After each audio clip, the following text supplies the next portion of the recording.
नमस्कार। मैं डॉक्टर रमानिवास शर्मा रमन वर्गीकरण का अंतिम सेशन लेकर के 24वां वीडियो लेकर बच्चों आपके सामने आप सभी का क्लासिफिकेशन के इस अंतिम वीडियो पर बहुत बहुत स्वागत है। और इसके पहले क्लासिफिकेशन में हमने मैमल्स को शुरू किया था। इसके पहले वाले वीडियो में मैमल्स के क्लासिफिकेशन का प्रोटोथीरिया हुआ था और आज बारी है थीरिया की। प्रोटोथीरिया में आपको याद होगा जो अंडे देने वाले मैमल्स थे उनका डिस्कशन किया था। और आज ऐसे मैमल्स की बात करेंगे जो बच्चे देने वाले हैं, यानी जिनमें बच्चे देने के बाद पेरेंटल केयर पाई जाती है, यानी वो अपने बच्चे का लालन पालन पोषण बड़े तरीके से करते हैं। यानी बच्चा जब तक बड़ा नहीं हो जाता तब तक उसकी पूरी परवरिश करते हैं। थीरिया में ही मनुष्य भी आता है। पहली स्लाइड जो आपके सामने फ्लैश हो रही है उसमें दो चित्र आप देख रहे हैं। एक में सबसे ऊपर कंगारू है और नीचे गाय। कंगारू और गाय में थोड़ा सा फर्क है। बच्चे दोनों पैदा करते हैं, लेकिन कंगारू जो बच्चे पैदा करता है वो अपरिपक्व बच्चा पैदा करता है और अपने ही पेट की थैली में उस बच्चे को तब तक रखता है जब तक पूरी तरह से बच्चा मैच्योर नहीं हो जाता। और वहीं पर उसके दूध पिलाने की भी व्यवस्था प्रकृति ने कर रखी है। जबकि गाय, भैंस या मैमल्स, इन जीवों का यदि उदाहरण लेते हैं आप, तो इन उदाहरणों में आपको ये मिलेगा कि ये सारे जीव जितने हैं, ये सारे जीव बच्चों के विकास के लिए पहले उसको जन्म देते हैं। 9 महीने, जैसे मनुष्य में 9 महीने गर्भाशय में बच्चा पलता है और 9 महीने के बाद जब वह प्रकृति पर आता है, नेचर पर आता है, तो नेचर पर आने के बाद माँ उसको अपने कस्टडी में रखते हुए बच्चे को तब तक पालती है या पेरेंटल केयर करती है जब तक कि बच्चा बाहरी दुनिया को समझ नहीं लेता। तो ये दोनों में अंतर है। एक थीरिया में ऐसा पार्ट आएगा, ऐसा भाग आएगा जिसमें अपरिपक्व बच्चा पेट से निकलेगा, बाहर के वातावरण पर आएगा, और एक ऐसा भाग होगा जिसमें पूर्णतः परिपक्व बच्चा प्रकृति में आएगा, समाज पर आएगा, धरा पर आएगा और फिर वह माँ के दूध को पी करके धीरे धीरे करके बड़ा होगा। तो आज इन्हीं का डिस्कशन इसमें करने जा रहे हैं। एक बात। दूसरी बात आपको बता दें कि आज का एमसीक्यू सेशन 10 सवालों का है। ये 10 सवाल आपके परीक्षा में, स्टेट पीएससी में, यूपीएससी में, पीएनएसटी में, रेलवे में, जितनी भी कॉम्पिटिटिव एसआई में, ये सारे के सारे परीक्षाओं में ये पूछे गए। कुछ उन सवालों को शामिल किया है और कुछ सवालों को हमने खुद बनाया है जो आपके भविष्य के कंपटीशन में, यदि कॉम्पिटिटिव एग्जाम आप देने जा रहे हैं और क्लासिफिकेशन साइंस और टेक्नोलॉजी में जुड़ा हुआ चैप्टर होगा, तो वो सवाल पूछे जा सकते हैं। तो यदि आपने पीछे के पूरे वीडियो क्लासिफिकेशन के पढ़े होंगे तो निश्चित तौर पर ये सवाल एमसीक्यू के सेशन के आपसे बनेंगे। और यदि आपने नहीं पढ़ा होगा तो आप पूरे जितने वीडियो अब तक 24 वीडियो क्लासिफिकेशन पर टुकड़े टुकड़े करके हमने डाले हैं, तो ये 24 वीडियो को आप सर्च करिए और सर्च करके उनको पढ़िए और पढ़ करके फिर इन सवालों का जवाब कीजिए। चूंकि यह लास्ट सेशन है क्लासिफिकेशन का, इसलिए लास्ट सेशन के बाद एक सेशन हम और ऐसा चाहते हैं और आपसे पूछते भी हैं कि अब जो अगला सेशन हो, जो 1 दिन के अंतराल के बाद आएगा, क्या उसमें एक कंप्लीट सेशन 1 घंटे का एमसीक्यू का सेशन रख दें। यदि आप ये चाहते हैं तो कमेंट बॉक्स में लिख करके हमें बताइएगा। तो पूरे क्लासिफिकेशन पर 1 घंटे का करीब 30 से 40 सवाल बनाए जा सकते हैं, रखे जा सकते हैं, पर शर्त यह होगी कि जब आप पूरे के पूरे वीडियो को पढ़ लीजिएगा, और यदि आप पूरा वीडियो पढ़ लेते हैं जितने हैं या नोट्स उनके बना लेते हैं तो फिर आपको सवाल करने में सहूलियत होगी। अब इस सेशन के बाद आप बायोलॉजी पढ़ना चाहते हैं, केमिस्ट्री पढ़ना चाहते हैं, फिजिक्स पढ़ना चाहते हैं, या कौन सा टॉपिक पढ़ना चाहते हैं, ये हमें बताइएगा।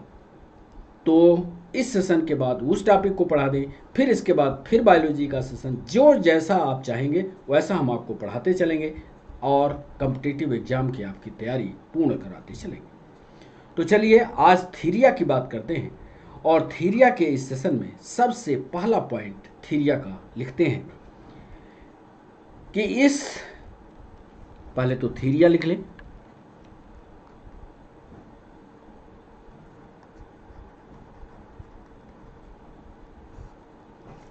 थीरिया का पहला इंपॉर्टेंट ऑब्जेक्टिव बन सकता है कि इस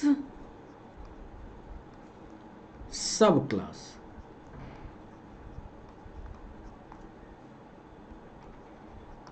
के जंतु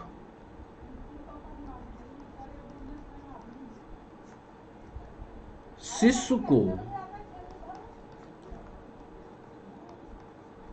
जन्म देते हैं। सबसे बड़ी विशेषता है कि इस सब क्लास के जंतु जो होते हैं वो शिशु को जन्म देते हैं। अभी यहाँ बात ये हम स्पष्ट नहीं कर रहे हैं कि शिशु कैसा है, मैच्योर है कि नहीं है, शिशु को जन्म देंगे, ये पहला पॉइंट है। दूसरे पॉइंट में लिख रहे हैं कि इस सब क्लास को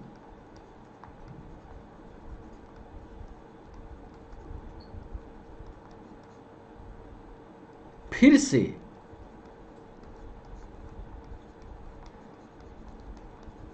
दो खंडों में बांटा गया। कारण वही था, दो खंडों में बांटा गया, पहला खंड और दूसरे खंड। एक खंड को मेटाथीरिया कहा गया और दूसरे को यूथीरिया कहा गया।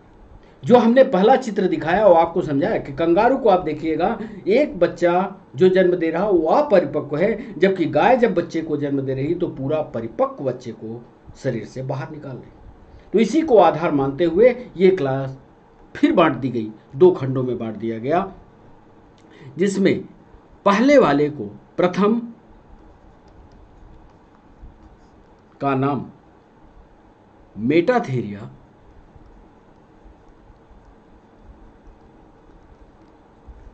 तथा द्वितीय यूथीरिया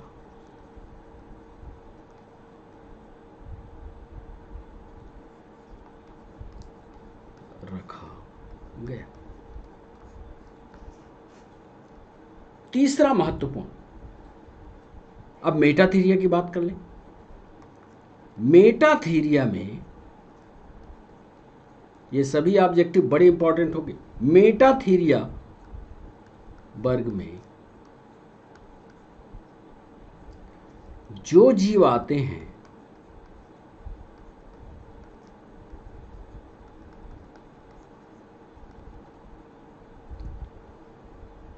उनकी मादा यानी फीमेल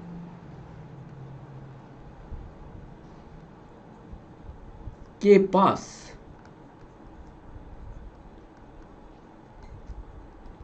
एक थैली पाई जाती है,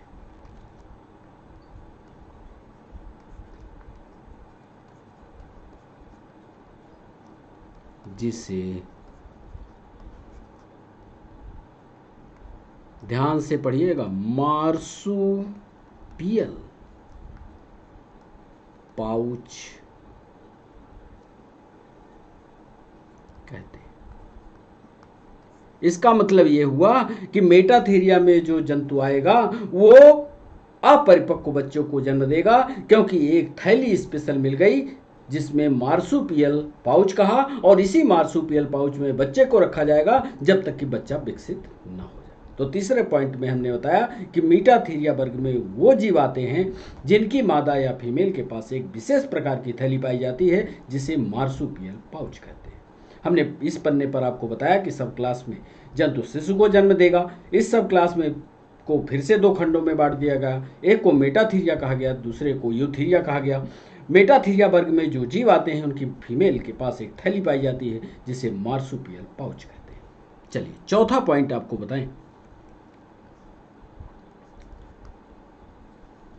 मार्सुपियल पाउच में, ध्यान से इस पाउच के बारे में, ये अभी आपको चित्र में भी दिखाएंगे। मार्सुपियल पाउच में दूध पिलाने वाले चूसक यानी निप्पल्स जो हैं मार्सुपियल पाउच के अंदर, देखिए प्रकृति ने कितना बेहतर इंतजाम किया है, चूसक को पाउच के अंदर कर दिया। मार्सुपियल पाउच में दूध पिलाने वाले चूसक खुलते हैं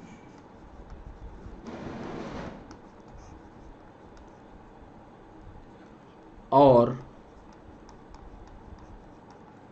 अविकसित बच्चा इसी पाउच में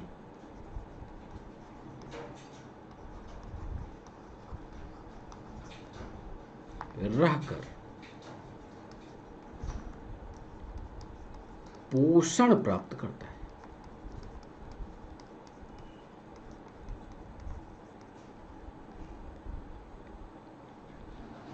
जब तक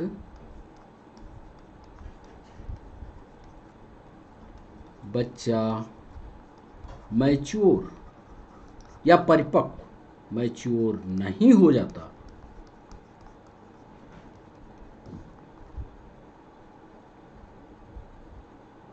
फीमेल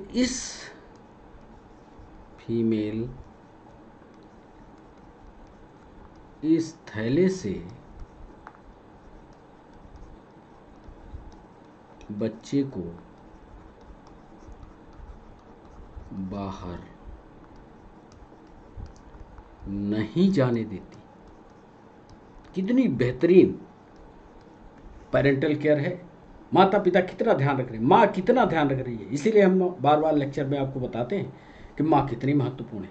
मार्सुपियल पाउच में दूध के निप्पल निकले रहते हैं और वेजिना से, आपके दिमाग पर यह प्रश्न चलता होगा कि यूटेरस से बच्चा पेट में तो पलेगा पर यूटेरस से निकल करके पाउच में कैसे गया। तो ये भी व्यवस्था भाई हम चित्र के माध्यम से आपको दिखा देंगे कि कैसे वेजिना से निकलता हुआ, वेजिनल लाइन से होता हुआ और पाउच में कैसे घुसता है, ये भी बताएंगे। तो पाउच में जाता है और दूध के वहाँ निप्पल लगे होते हैं, बच्चा वहाँ पर बिल्कुल थैले के अंदर बैठ करके आराम से माँ का दूध पीता है। तो ये चौथा पॉइंट बहुत महत्वपूर्ण पॉइंट। और पचमा, अब इसका तो उदाहरण आप समझ गए होंगे। पचमा महत्वपूर्ण पॉइंट लिखते हैं कि ये जंतु, ये सवाल पूछा गया इसलिए लिख रहे हैं, यूपीएससी में पूछा, ये जंतु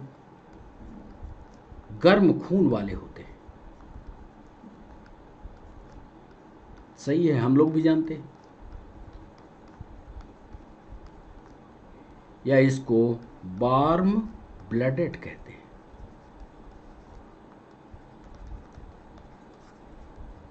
एक नया शब्द पूछा कि वार्म ब्लडेड, तो आप भी जानते हो, हम भी जानते हैं, आपको पढ़ाया भी। गर्म खून वाले जंतु को एक और नाम से जानते हैं। इसी बात को यूपीएससी ने पूछा था कि ये जंतु गर्म खून वाले होते हैं, वार्म ब्लडेड कहलाते हैं। इन्हें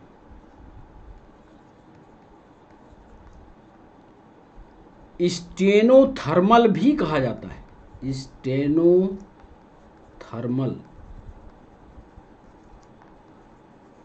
भी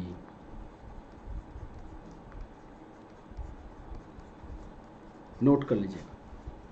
एक शब्द यदि स्टेनोथर्मल लिखा है तो आप चिंतित मत होइए उससे कि कोल्ड ब्लडेड और वार्म ब्लडेड आपने पढ़ लिया तो स्टेनोथर्मल को छोड़ दीजिए। स्टेनोथर्मल भी यही गुण दर्शाता है। तो ये जंतु गर्म खून वाले होते हैं, वार्म ब्लडेड कहलाते हैं, स्टेनोथर्मल इनका दूसरा नाम। पचमा बताया। और अंतिम पॉइंट मेटाथीरिया के बारे में बता दें कि इसका सबसे अच्छा उदाहरण बताइए आप। सबसे अच्छा उदाहरण कंगारू है। सबसे अच्छा उदाहरण इसका मेटाथीरिया का कंगारू की बहुत सारी स्पीसीज है, अलग अलग एरिया में।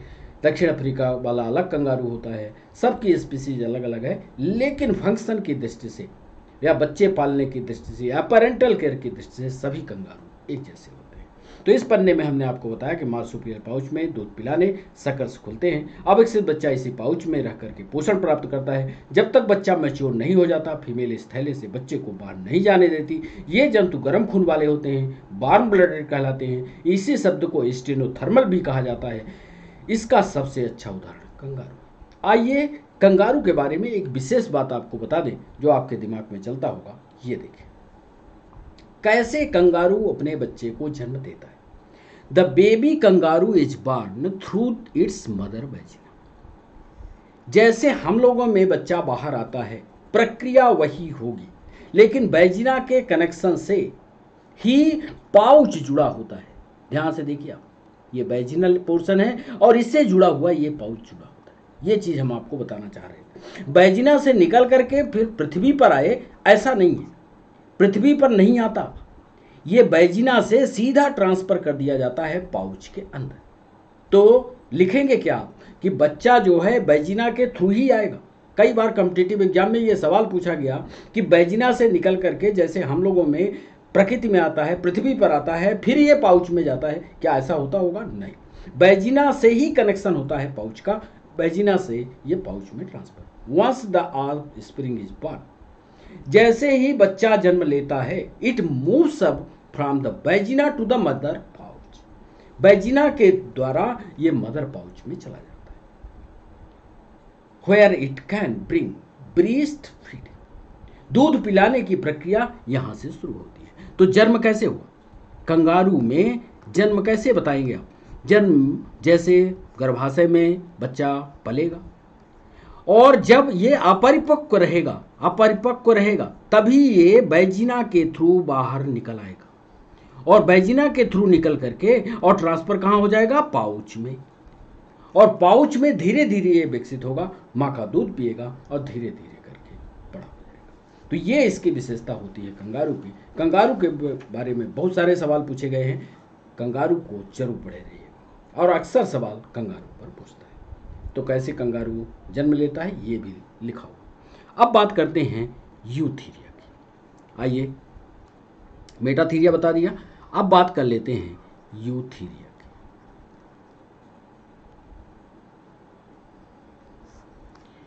यूथीरिया की पहली विशेषता लिखते हैं। अब यूथीरिया में आप आते हो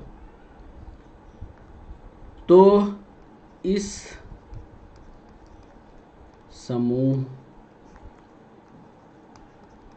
के जंतु पूर्ण परिपक्व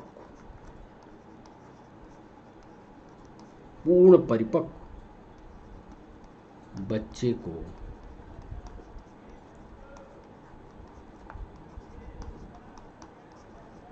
जन्म देते हैं। एक विशेषता हो गई। तथा पूर्ण परिपक्व कैसे हुआ, यह भी सवाल पूछा जा सकता है कि पूर्ण परिपक्व दिया तो बच्चे का विकास कहां हुआ? लिखिएगा, तथा बच्चे का विकास मां के गर्भाशय में होता है। गर्भाशय मतलब यूटेरस।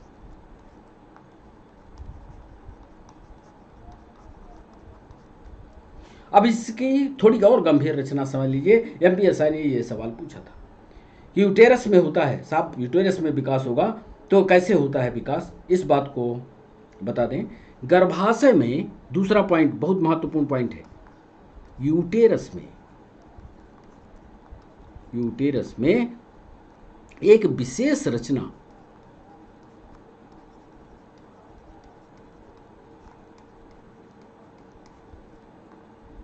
द्वारा शिशु का पोषण होता है? यही सवाल था। होता एक विशेष रचना से शिशु का पोषण होता है, उस रचना का नाम बताइए। तो आप लिखिएगा, यूटेरस में एक विशेष रचना के द्वारा शिशु का पोषण होता है और यह रचना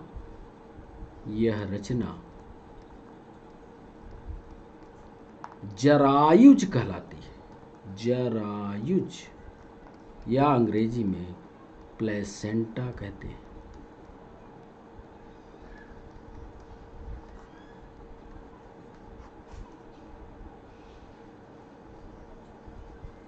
तीसरा महत्वपूर्ण पॉइंट,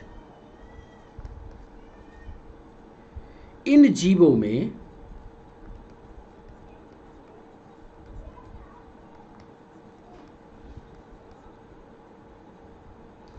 पूर्ण विकसित, ध्यान दीजिएगा, पूर्ण विकसित दुग्ध ग्रंथियां यानी मेमरी ग्लैंड,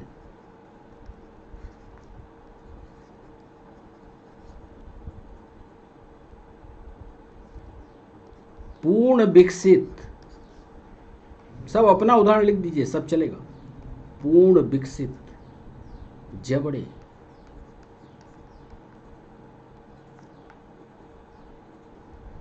पाए जाते हैं।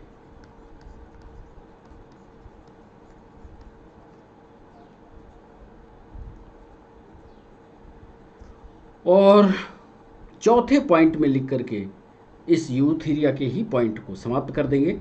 चौथे पॉइंट में हम लिखने जा रहे हैं कि इसके प्रमुख उदाहरण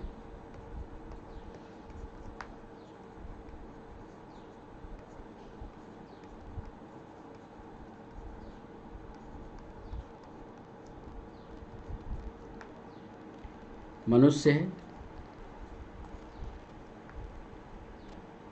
बिल्ली है, मनुष्य, बिल्ली, चूहा लिख लीजिए, शेर लिख लीजिए, चमगादड़ लिख लीजिए, इसके प्रमुख उदाहरण। तो यूथीरिया में हमने आपको बताया कि सामूहिक के जन्म तो पूर्ण परिपक्व बच्चे के जन्म देंगे तथा बच्चे का विकास माँ के गर्भाशय में होगा। ये सारे चीज, मेल फीमेल क्या होते हैं, कैसा उनका रिप्रोडक्टिव सिस्टम होता है, यूटेरस कहाँ है, कहाँ प्लेसेंटा का निर्माण हो रहा है, ये सारी बातें हम चित्र में आपको आगे समझा देंगे, उसकी चिंता मत करिए। इन जीवों में पूर्ण विकसित मेमरी ग्लैंड पाई जाएगी, पूर्ण विकसित जबड़े पाए जाएंगे। इनके प्रमुख उदाहरण मनुष्य, बिल्ली, चूहा, शेर और चमगादड़। कुछ सवाल बहुत जरूरी हैं और ये सवाल कॉम्पिटिटिव एग्जाम में पूछे गए। इस बिंदु को हम आगे इसी में जोड़ देते हैं। बहुत इंपॉर्टेंट पॉइंट है, इंपॉर्टेंट पॉइंट क्लासिफिकेशन में, इसको पढ़िएगा, ये सवाल पूछे गए। पहला लिख रहे हैं, एक ऐसा मैमल का नाम बताइए जो सबसे छोटा है, उसका नाम है श्रीयु, SHREW, सबसे छोटा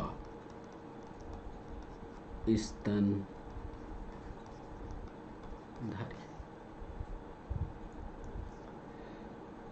जो 4.5 सेंटीमीटर से भी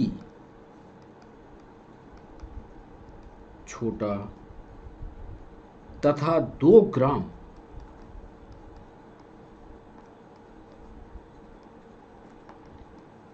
वजन वाला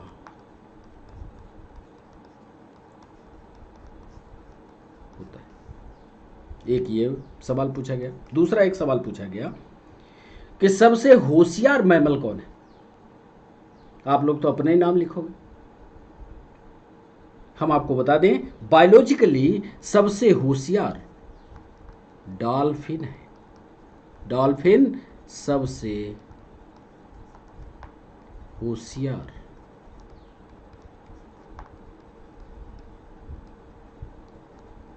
मैमल है।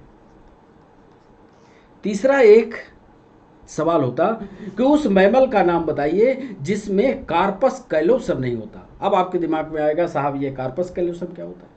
कार्पस कैलोसम जो ये ब्रेन के पार्ट होते हैं, इधर वाला हमारा सिर देखिएगा, इधर वाला बीच में एक दो अलग अलग हो गए, इनको बीच में दोनों को जोड़ने की एक रचना होती है। कभी ब्रेन आपको पढ़ाएंगे तो आपको चित्र से समझा देंगे। दोनों हेमिस्फीयर को आपस में एक रचना जोड़ती है और ये रचना कहलाती है कार्पस कैलोसम।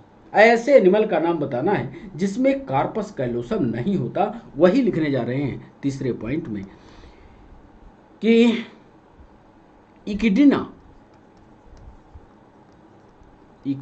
में कार्पस कैलोसम नहीं पाया जाता। ये भी सवाल पूछा गया। देखिए जब सवाल पूछा जाता है तो काफी गहराई से सवाल उठाते हैं। जब पूरा पढ़ोगे तभी सवाल बनेगा। इक्डिना में कार्पस कैलोसम नहीं पाया जाता। और सबसे बड़ा स्तनधारी कौन सा है? ये सवाल ब्लू व्हेल, नीली व्हेल सबसे बड़ा स्तनधारी है। ब्लू व्हेल सबसे बड़ा स्तनधारी। ऐसे स्तनधारी का नाम बताइए जो अंटार्कटिका में पाया जाता हो और अंडे देता हो। वैसे तो हम लोग पढ़ते हैं कि मैमल्स जो है बच्चे देने वाले होते हैं, पर एक पार्ट ये भी है। उस मैमल का नाम बताइए। पांचवा पॉइंट, पेंगुइन। उसका चित्र हम आपको दिखाएंगे, आपको नया याद आता होगा। पेंगुइन अंटार्कटिका क्षेत्र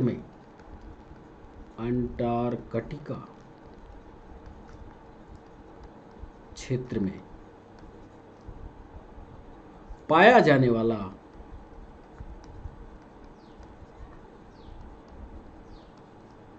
अंडे देने वाला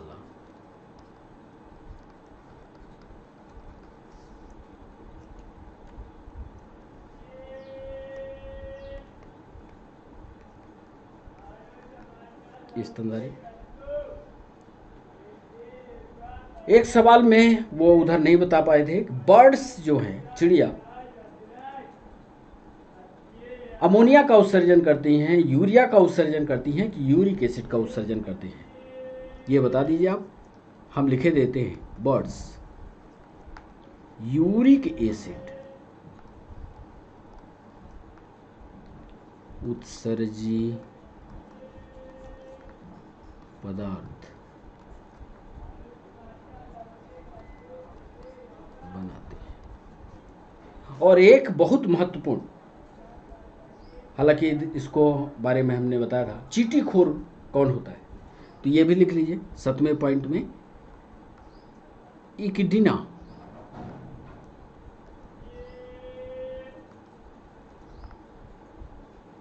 स्पाइनी एंट ईटर, कांटेदार, इसका चित्र दिखाया है, एंट ईटर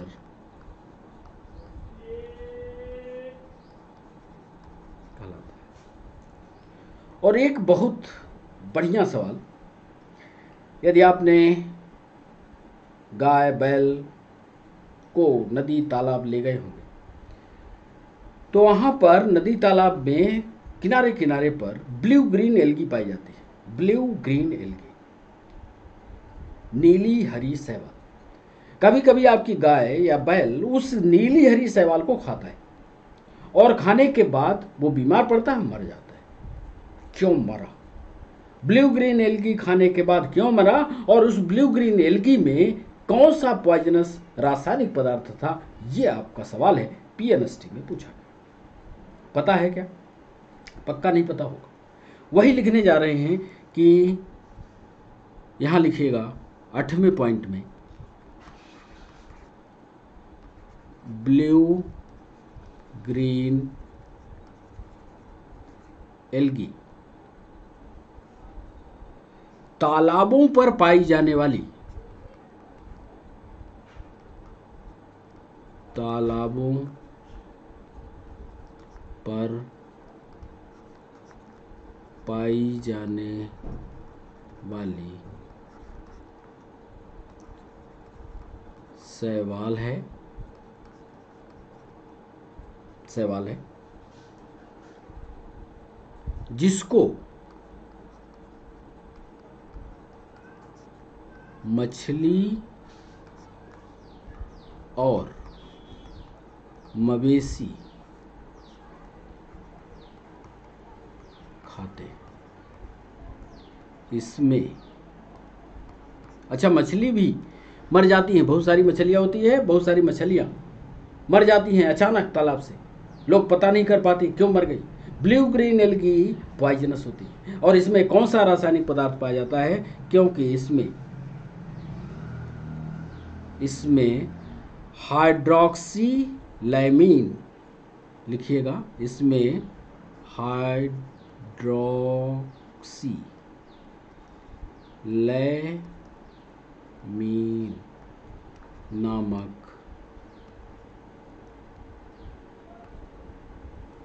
नामक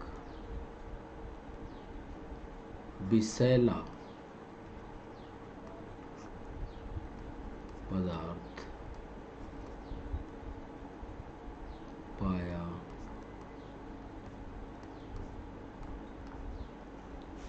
हाइड्रोक्सीलैमीन नामक विषैला पदार्थ पाया जाता है जो मछलियों को और जानवरों को समाप्त करता है।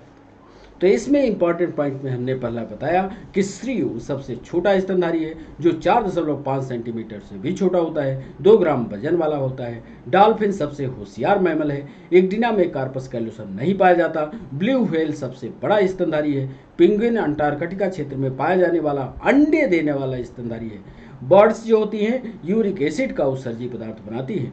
एक्टिना स्पाइनी एंटीटर चींटीखोर है जिसके शरीर पर कांटे कांटे पाई जाती हैं। ब्लू ग्रीन एल्गी तालाबों पर किनारे किनारे पाई जाती है। यदि इसको मछलियाँ खा लें या मवेशी खा लें तो ये पॉइजन का काम करती हैं, मवेशी और मछलियाँ मर जाती हैं। जो पॉइजनस मटेरियल है वो कहलाता है हाइड्रोक्सीलैमाइन, याद रखिएगा, हाइड्रोक्सीलैमाइन ये रासायनिक पदार्थ है जो इसको। अब कौन कौन से चित्र हमने शामिल किए हैं ये आपको बता दें। हमने बताया कि मैमल्स में रिप्रोडक्टिव सिस्टम होता है, उस रिप्रोडक्टिव सिस्टम के द्वारा इंटरनल फर्टिलाइजेशन होता है। फिर इंटरनल फर्टिलाइजेशन के बाद मेल और फीमेल रिप्रोडक्टिव सिस्टम में जब स्पर्म फीमेल रिप्रोडक्टिव सिस्टम में पहुंच जाते हैं तो फर्टिलाइजेशन के बाद जायगोट बनता है। वो जायगोट जा करके यूटेरस में फिक्स हो जाता है। जैसे माइक्रोपस या उसमें कंगारू में हुआ था, विकास वैसे ही होता है, लेकिन यहाँ पर बच्चे का कंप्लीट विकास होता है। इन सारी बातों को चित्रों के द्वारा हम समझाते हैं। तो ये देखिए, ये मनुष्य का मेल रिप्रोडक्टिव सिस्टम है। मेल रिप्रोडक्टिव सिस्टम कभी समय मिला तो अलग से पढ़ाएंगे। मेल रिप्रोडक्टिव सिस्टम में ये आप देख रहे हैं जो नीचे वाला ये पोर्शन है, ये टेस्टिस है। टेस्टिस बॉडी के बाहर होती है क्योंकि स्पर्म के निर्माण के लिए इसमें ज़रूरत है कम तापमान की, तो कम तापमान के लिए टेस्टिस बाहर की ओर होती है। इसके बाद यहाँ से एक लाइन आप देख रहे हैं, ये वाज डिफरेंस कहलाती है। यहाँ स्पर्म बनते हैं, ये मोटे वाले हिस्से में स्पर्म मैच्योर होते हैं और यहाँ से ये चढ़ते हुए ऊपर जाते हैं, फिर यहाँ पर पहुँचते हैं और फिर यहाँ से लगी हुई ये देख रहे हैं, ये प्रोस्टेट ग्लैंड होती है। कुल मिलाकर के ये प्रोस्टेट ग्लैंड से होता हुआ स्पर्म, मैच्योर स्पर्म तैरता हुआ यूरेथ्रा में पहुँचता है। यूरेथ्रा पेनिस के द्वारा फीमेल के वैजिना में भेज दिया जाता है। अभी सिर्फ इतनी ही जानकारी आप रखिए कि फीमेल रिप्रोडक्टिव सिस्टम में स्पर्म का निर्माण होता है। स्पर्म टेस्टिस में बनता है। टेस्टिस मनुष्य के पेट से बाहर होती है। उसका कारण यह है कि टेम्परेचर को मेंटेन करना होता है। फिर एपिडाइडाइमिस में एक स्थान ऐसा है, एपिडाइडाइमिस, जहाँ पर स्पर्म मैच्योर होते हैं। ये स्पर्म मैच्योर होने के बाद सेमाइनल बेसिकल में इकट्ठा होते हैं। सेमाइनल बेसिकल में ये मैच्योर स्पर्म डेवलप होते हैं और सेमाइनल बेसिकल के रास्ते से होते हुए यूरेथ्रा और पेनिस के द्वारा फीमेल के वैजिना में डाल दिया। अब देखिए female reproductive system. Female reproductive system में ये इसका वैजिना वाला पोर्शन होता है, ये वाला वैजिना वाले पोर्शन में ये वाला हिस्सा जो आप देख रहे हैं, ये वाला, ये यूटेरस यानी गर्भाशय होता है, ये ओवरी होती है, ये दोनों साइड में ओवरी एक जोड़ी होती है, लेकिन एक बार में एक साइड की ओवरी फंक्शन में होती है। ये फीमेल रिप्रोडक्टिव सिस्टम, एक बार में एक ही अंडा बनेगा। ये अंडा यहाँ से निकलता हुआ ये फैलोपियन ट्यूब है, फैलोपियन ट्यूब में जाएगा। तब तक यदि इसको स्पर्म मिल गया, वैजिना के थ्रू स्पर्म मिलता है, स्पर्म यहाँ से तैरता हुआ फैलोपियन ट्यूब तक जाता है, स्पर्म और ओवा आपस में मिलते हैं और यहीं पर जायगोट बन जाता है। यही जायगोट धीरे धीरे जा करके और यहाँ पर फिक्स हो जाता है। कहाँ? गर्भाशय में। और यहीं गर्भाशय पर, याद रखिएगा, यहीं गर्भाशय पर एक रचना बनती है जिसको कहते हैं प्लेसेंटा। इसी प्लेसेंटा में बच्चा विकसित होता है और फिर 9 महीने के बाद इस रास्ते से, वैजिना के रास्ते से शरीर से बाहर जाता है। फिर इसका फीमेल रिप्रोडक्टिव सिस्टम अलग से जब कभी समय मिलेगा तो फीमेल रिप्रोडक्टिव सिस्टम को आपको विस्तार से समझाएंगे। इसके बाद देखिए, माँ के पेट में जब बच्चा जाता है तो किस तरह से उसकी संरचना होती है। हमेशा देखिएगा, ये यूटेरस में जब पलता है तो हेड वाला जो रीजन होता है, सिर वाला जो रीजन होता है, ये हमेशा नीचे की तरफ होता है, वैजिनल पोर्शन में होता है, और पैर इस तरह से होते हैं। ये फीटस इसमें पल रहा है। ये जो रचना आप देख रहे हो ना, ये पूरी जो रचना है ये यूटेरस की है, गर्भाशय के अंदर पलता हुआ बच्चा है। और इसको कैसे फिर पोषण मिलता है, कैसे ये दिखता है, ये अलग बात है, इसको कभी फुर्सत में बताएंगे। ये देखिए, 10 वीक करीब करीब लगते हैं एक बच्चे को बढ़ने में। कैसे ये मांस का टुकड़ा धीरे धीरे करके विकसित हो रहा है। पहले वीक में इतना, दूसरे वीक में इतना, तीसरे वीक में ऐसा, चौथे वीक में ऐसा दिखेगा, 5वें वीक में ऐसा दिखता है, 6वें वीक में बच्चा कुछ ऐसा दिख रहा है। अब देखिए, ये बच्चा जो है मूवेबल हो रहा है, बच्चा बना ऐसा। अब ये हेड वाला रीजन यूटेरस में नीचे मुंडी करता चला जाएगा। फिर ये देखिए, 7वें, 8वें, 9वें ये वीक है। याद रखिएगा, ये वीक हमने लिखा है कि पहले सप्ताह में इतना बच्चे का विकास होगा, दूसरे सप्ताह में बच्चे का इतना विकास होगा, तीसरे सप्ताह में इतना, चौथे सप्ताह में इतना, 5वें सप्ताह में इतना। ये वीक वाइज डेवलपमेंट होता है और 10वें वीक में बच्चा पूरी तरह से विकसित हो जाता है। अब ये जन्म लेने के लिए तैयार होता है। तो ये वीक वाइज डेवलपमेंट है उसका। हमने आपसे कहा सबसे छोटा स्तनधारी इस संसार का मैमल कौन सा है, तो वो श्रेव है। ये देख लीजिए, 4.5 ग्राम से भी कम, 4.5 सेंटीमीटर से भी कम तथा 2 ग्राम से का होता है। याद रखिएगा, इसको याद कर लीजिए, चूहा जैसा दिखता है, ये कहलाता है श्रेव। फिर इसके बाद देखिए पेंगुइन। यह है पेंगुइन, अंटार्कटिका वाले क्षेत्र में पाई जाती है जहाँ ठंडा एरिया होता है। ये पेंगुइन जो है क्या जन्म देगी, बीबी पेरस होगी कि ओबी पेरस होगी, याद करिए, और ये ओबी पेरस है। याद रखिएगा, ये अंडे देने वाले जीव होते हैं, अंडे देने वाले, और ये मैमल है। जबकि हम लोग मैमल में पढ़ते हैं कि साहब ये बच्चे देने वाले होते हैं। तो ये पेंगुइन का चित्र आपको दिखा दिया। हम उस रचना की बात करने जा रहे हैं जो मवेशियों के लिए, फिशेस के लिए पॉइजन का काम करते हैं, जिसका नाम अभी हमने आपको बताया है हाइड्रोक्सिलैमाइन। याद फिर कर लीजिएगा, हाइड्रोक्सिल लैमीन। ये एक रासायनिक पदार्थ जो विष का कार्य करता है, इन्हीं हरी हरी रचनाओं पर पाया जाता है। ये नदी तालाब के किनारों पर पाई जाती हैं। जब इसको खाते हैं मछलियाँ, मनुष्य या कोई भी खा ले, कोई भी जीव, कोई भी मैमल खाए, उसमें पॉइजन फैलता है और वो जीव मर जाता है। क्यों मर जाता है? क्योंकि उसमें विषैला पदार्थ हाइड्रोक्सिलैमाइन पाया जाता है। तो ये बता दिया। अब आइए महत्वपूर्ण सेशन, तैयार हो जाइए, कमर कसिए MCQ सेशन के लिए।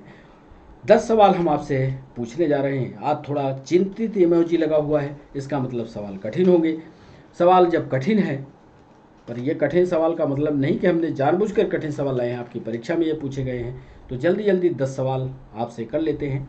पहला सवाल आपके स्क्रीन पर,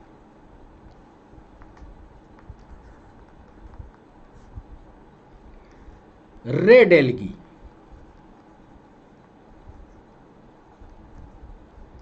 में संचित भोज्य पदार्थ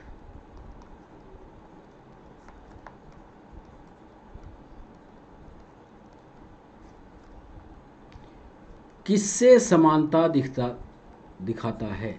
किससे समानता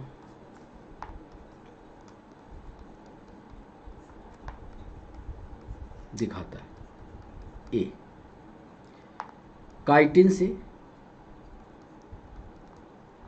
बी, मैनिटॉल से, सी, एमाइलोपेक्टिन,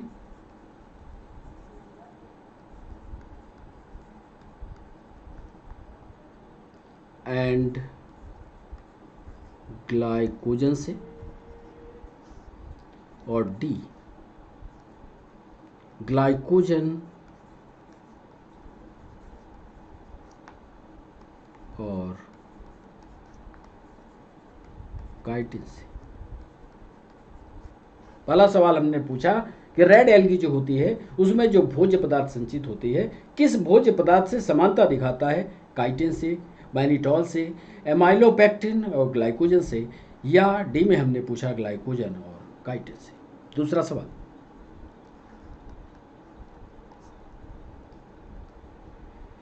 अगर अगर के बारे में आप जानते होंगे। अगर अगर, ध्यान से सवाल को सुनिएगा। अगर अगर का उपयोग माइक्रो ऑर्गेनिज्म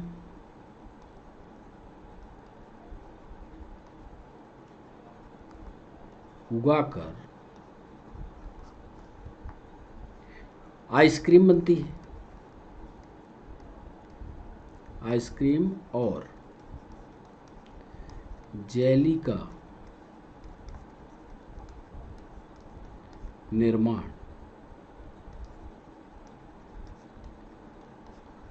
किया जाता है। यह प्राप्त होता है, सवाल यह है, यह प्राप्त, यानी अगर अगर किससे प्राप्त होता है, यह सवाल हमने पूछा। पहला ए, जिलेडियम, जीलीडियम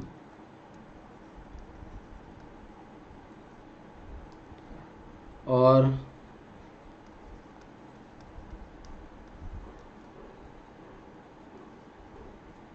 ग्रासिलेरिया से।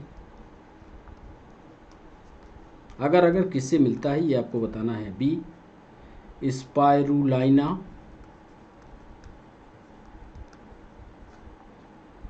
और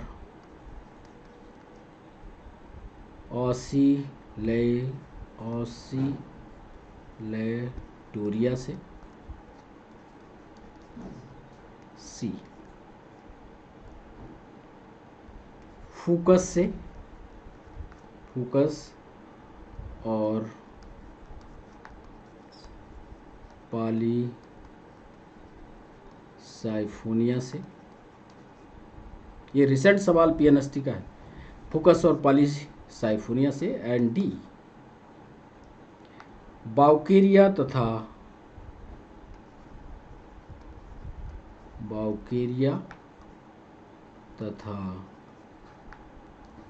ब्राउन एल्गी से। हमने अगर अगर का उपयोग आइसक्रीम बनाने में, जेली बनाने में होता है। हमने सीधा सवाल ये पूछा है इसमें कि अगर अगर किससे प्राप्त होता है? जिलेडियम और ग्रेसिलेरिया से, स्पाइरुला ऑसिलेटोरिया से, फ्यूकस या पॉलीसाइफोनिया से, बाउकेरिया या ब्राउन एल्गी से। तीसरा सवाल,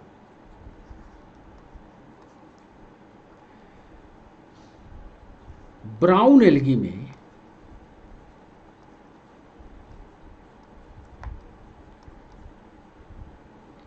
स्टोर होने वाला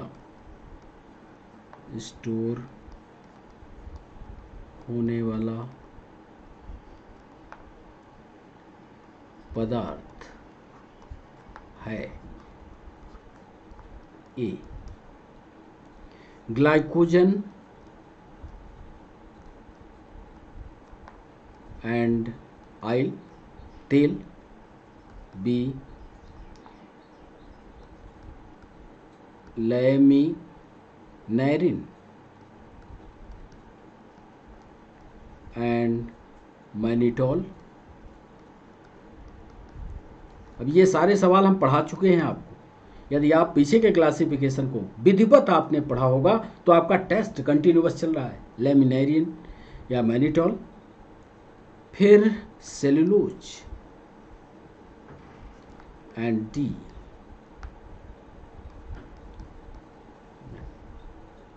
ब्राउन एल्गी में स्टोर होने वाला पदार्थ ग्लाइकोजन या ऑयल है, लैमिनेरिन है या मैनिटोल है, सेलुलोज है या ना।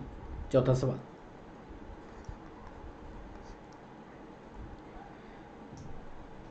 Amphibia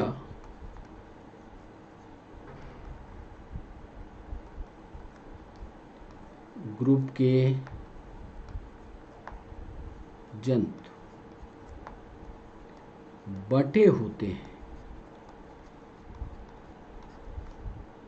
A. Head and tell में,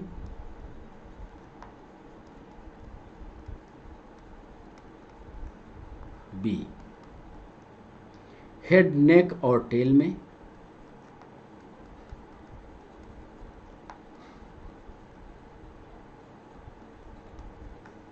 सी।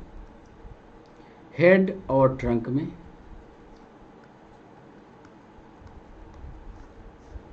And D. Head, neck, trunk and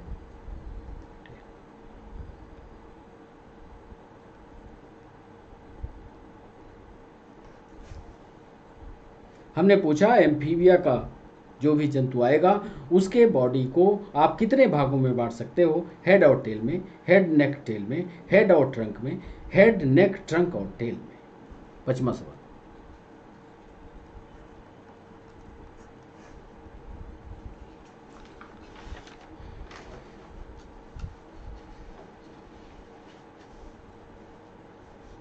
बड़ा इंपॉर्टेंट, ये भी सवाल का डिस्कशन हमने किया है। बर्ड्स में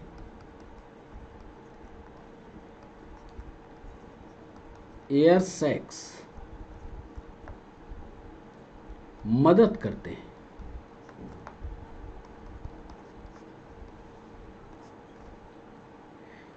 ए। गैसीय आदान प्रदान में, यानी गैसियस एक्सचेंज में, ध्यान रखिएगा। आंतरिक श्वसन में,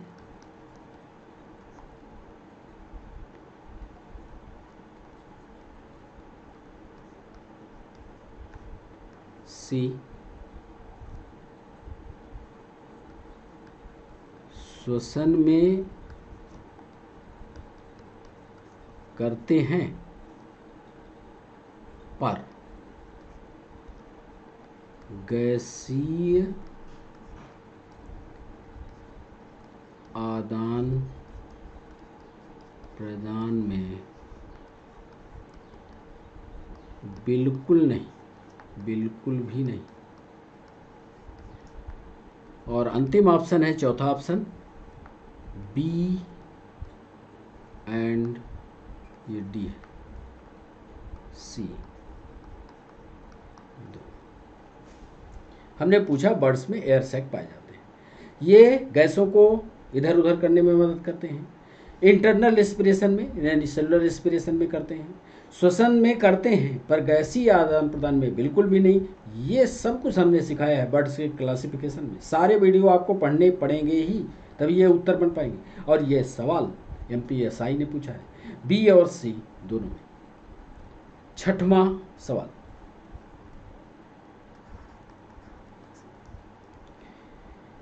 इकाइनोडर्मेटा का लार्वा, इकाइनोडर्मेटा का लार्वा तथा वयस्क तथा एडल्ट क्रमशः दिखाते हैं। क्या दिखाते हैं साहब? क्या इसका लार्वा आर्य सममित है? आर्य सममित तथा द्विपार्श्व सममित, रेडियल सिमेट्री या bilaterally symmetrical? B bilaterally symmetrical, bilaterally symmetrical and radial symmetrical? C दोनों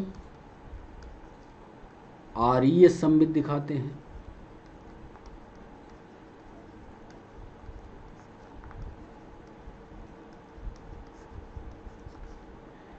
या डी नहीं। हमने पूछा इकाइनोडर्मेटा में, ये सिखाया भी है। आप इकाइनोडर्मेटा वाले क्लास को पढ़िएगा वीडियो में। तो इकाइनोडर्मेटा का जो लार्वा होता है तथा एडल्ट क्रमशः क्या दिखाते हैं? पहले आपको लार्वा का बताना है, क्या वह रेडियल सिमेट्री दिखाता है, एडल्ट उसकी बायलैटरली सिमेट्रिकल दिखाता है। तो ये आपको सही जवाब करना है 6वें सवाल पर। 7वां सवाल, समुद्री घोड़ा, याद आया? चित्र भी दिखाया था। समुद्री घोड़ा या इसी को सी हार्स भी कहते हैं। सी हार्स के बारे में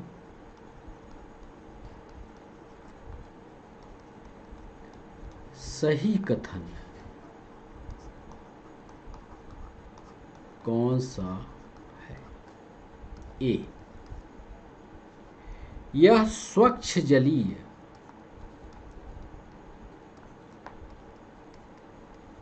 फ्रेश वाटर फिश है, स्वच्छ जलीय मछली है। बी, इसकी त्वचा पर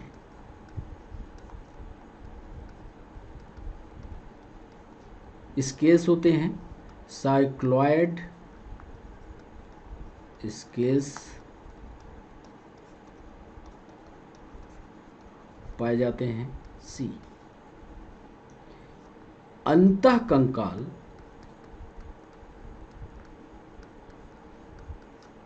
यानी एंडोस्केलेटन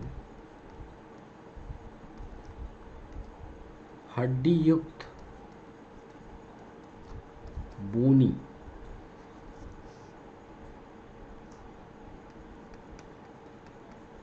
होता है तथा वायुकोश भी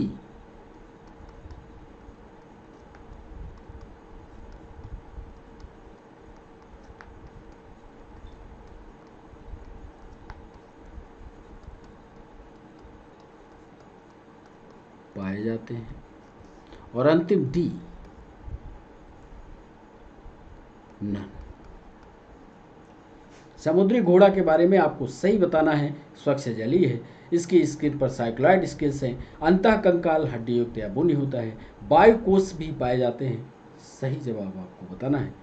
यदि आपने पढ़ा होगा तो आपसे बनेगा 8वां सवाल, सही मैच बताइए, सही मिलान करिए। A, Ophiura, ओफिन्यूरा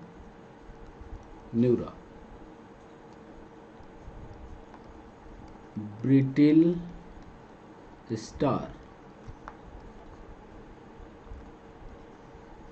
arthropoda. B, डेंटैलियम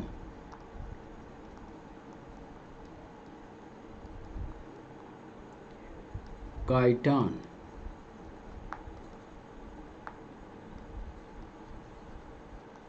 Mollusca. C Limulus,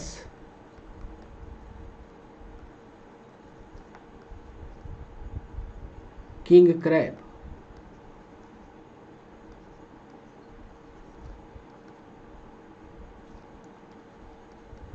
Echinodermata,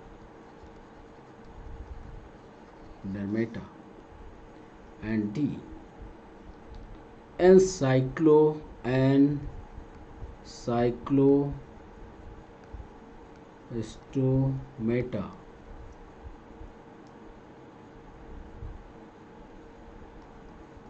हुकबॉर्न,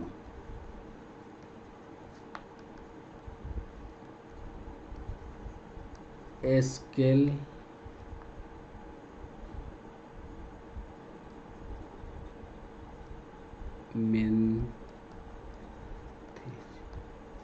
इसमें से सही क्रम कौन सा है ये आपको बताना है। सही मिलान करिए। Ophiura, brittle star, Arthropoda, Dentalium, chiton, Mollusca, Limulus, king crab, Echinodermata, encyclomata, hookworm या स्केलमेंथिस। 9वां सवाल,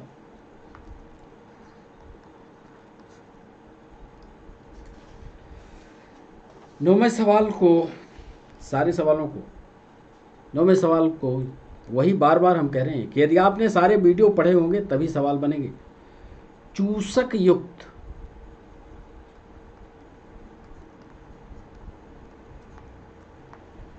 गोल मुख sucker with sucker and rounded mouth, चूसक युक्त गोलमुख, विदाउट जा, बिना जबड़ा, जबड़ा नहीं, किसकी पहचान है?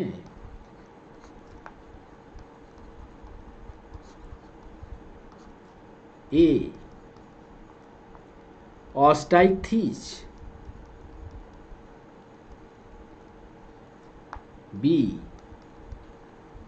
कॉन्ड्रिक्थीज, ये मछली में पढ़ाया था आपको, Osteichthyes, Chondrichthyes. C Cephalochordata and D Cyclostomata.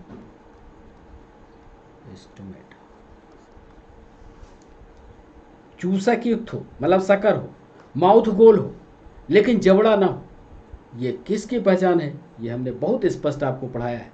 आपको बता दें जितने भी वीडियो डले हैं 24, यदि आप सारे वीडियो को ईमानदारी से पढ़ लोगे तो क्लासिफिकेशन ऑफ लिविंग ऑर्गेनिज्म में आपको कोई हरा नहीं सकता और हमेशा आपसे जवाब बनेगा। जबकि यह चैप्टर काफ़ी कठिन माना जाता है, उसको हमने सरलता से प्रश्नों को जोड़ जोड़ कर आपके परीक्षा में आए हुए प्रश्नों को निकाल निकाल करके आपके सामने रखा है। ये सारे वीडियो आप पढ़ लोगे तो आपसे सारे सवाल बनेंगे। और आज के सेशन का अंतिम सवाल,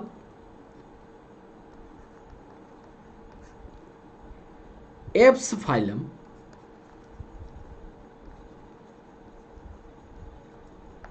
की पहचान है, मतलब उसका कैरेक्टरिस्टिक क्या है? नंबर 1 में लिखिएगा सूखी त्वचा, ड्राई स्किन,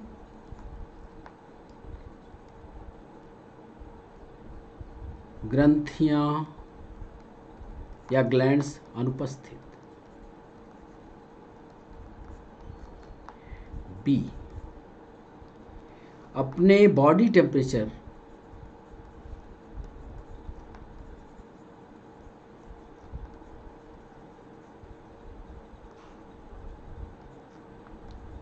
को स्थिर रखते हैं,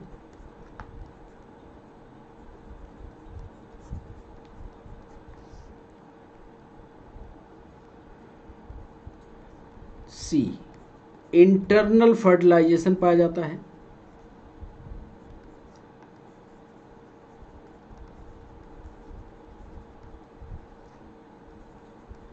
इंटरनल फर्टिलाइजेशन आप समझ रहे होंगे, मतलब बच्चे का जो स्पर्म जो है वो फीमेल की वैजिना में डाले जाते हैं और बच्चे का विकास मादा के गर्भाशय में हो, मतलब जायगोट का निर्माण फैलोपियन ट्यूब में हो, that is called internal fertilisation.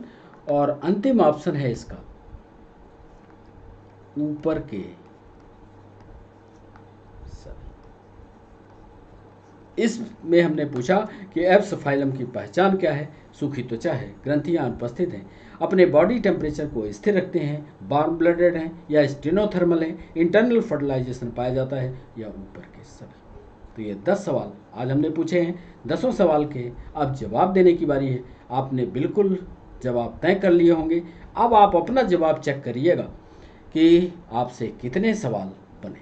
आइए पहले सवाल पर चलते हैं। आपको ले चलते हैं पहले सवाल पर। पहले सवाल पर हमने आपसे पूछा कि रेड एल्गी में संचित भोज्य पदार्थ किससे समानता रखता है। ये पहला सवाल था। इस सवाल का जवाब आपने क्या दिया है ये आप देखिए। हम आपको सही टिक करके बताते हैं कि रेड एल्गी में एमाइलोपेक्टिन और ग्लाइकोजन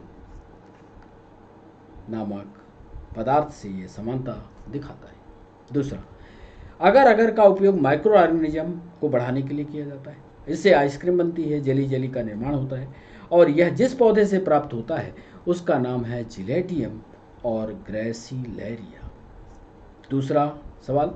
तीसरा हमने सवाल पूछा आपसे, ब्राउन एल्गी में स्टोर होने वाला पदार्थ कौन सा है। अब आपने क्या जवाब दिया आप अपना देखिए। तीसरे सवाल का जवाब है लैमिनेरिया और मैनिटॉल। ब्राउन एल्गी में ये दोनों भोज्य पदार्थ संचित अवस्था में पाए जाते हैं। चौथा सवाल हमने पूछा, एम्फीबिया का शरीर कितने भागों में बटा होता है। आप मेढक को याद करिए और मेढक को याद करेंगे तो आप देखेंगे हेड भी है, नेक भी है, ट्रंक भी है और टेल भी है। तो ये 4 सवाल। 5वां सवाल हमने पूछा आपसे, बर्ड में एयर सैक्स मदद करते हैं। बिल्कुल एयर सैक्स होते हैं और ये एयर सैक्स पक्षियों को हल्कापन भी देते हैं, लेकिन कभी भी ये गैसियस एक्सचेंज या हवा को बाहर नहीं करते। ये इसके लिए फेफड़े होते हैं। गैसियस एक्सचेंज फेफड़े में होता है तो श्वसन में भाग तो लेंगे, भरी हुई हवा श्वसन में इस्तेमाल कर ली जाएगी, पर कभी गैसियस एक्सचेंज में भाग नहीं लेंगे। ये इसके लिए आपको रेस्पिरेटरी सिस्टम विस्तार से पढ़ना होगा। 6वां सवाल, इकाइनोडर्मेटा का लार्वा तथा एडल्ट क्रमशः दिखाते हैं। ये हमने बाइपिनेरिया लार्वा का उदाहरण देते हुए बहुत अच्छे से समझाया था आपको कि इकाइनोडर्मेटा का जो लार्वा होता है वो अलग समय दिखाता है, एडल्ट हो जाने पर अलग। तो आपको इसका सही जवाब पता होगा।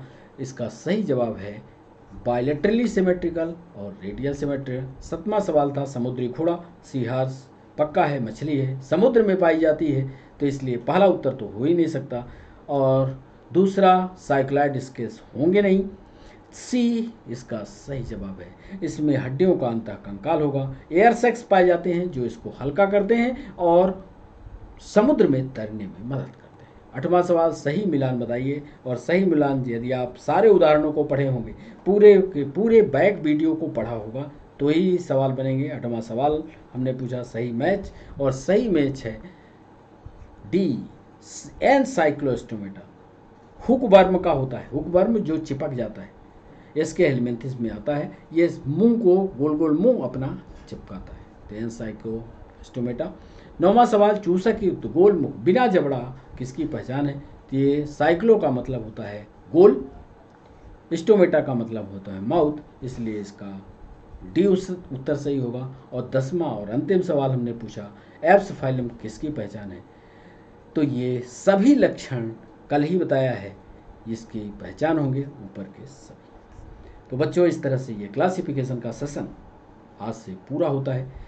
यदि आप कहेंगे कमेंट बॉक्स में कि क्लासिफिकेशन पर पूरा 1 घंटे का एमसीक्यू सेशन रखा जाए, तो फिर जब कल के बाद नया वीडियो आएगा तो पूरे के पूरे एमसीक्यू का सेशन लाएंगे, बशर्ते आप पूरे के पूरे वीडियो को ईमानदारी से पढ़ोगे और हमें ये एहसास होगा कि आपने पढ़ा है, आपने नोट्स बनाया है, तभी हम पूरा का पूरा एमसीक्यू क्लासिफिकेशन पर लाएंगे। अन्यथा क्योंकि लिखना पड़ता है, और यदि आपने पढ़ लिया पूरा तो क्लासिफिकेशन में इसके बाद आपको कोई हरा नहीं सकता। तो आज के सेशन के लिए बच्चों इतना ही। फिर मिलते हैं नए वीडियो के साथ, और ये सेशन लाइव होगा आज शाम को 6 बजे। तो लाइव सेशन में यदि आपकी कोई क्वेरी है, आपका कोई सवाल है, तो आप हमसे पूछिए। चैनल को सब्सक्राइब करना, लाइक करना और शेयर करना मत भूलिएगा, ताकि हम जल्दी से जल्दी लाइव आ जाएं और आपके कमेंट चलती हुई क्लास में ले पाएँ, आपके प्रश्नों का उत्तर दे पाएँ। तो आज इतने सारे सवालों को आपने किया, इतने सारे एनिमल्स के बारे में आपने पढ़ा, काई के बारे में पढ़ा, पेंगुइन के बारे में, श्रिव के बारे में, बर्थ के बारे में, मेल और फीमेल रिप्रोडक्टिव के बारे में, कैसे कंगारू अपने बच्चे को जन्म देता है, ये पढ़ा आपने। तो आज सेशन को यहीं रोकते हैं और फिर मिलते हैं नए सेशन में। तब तक के लिए बच्चों बाय बाय, नमस्कार।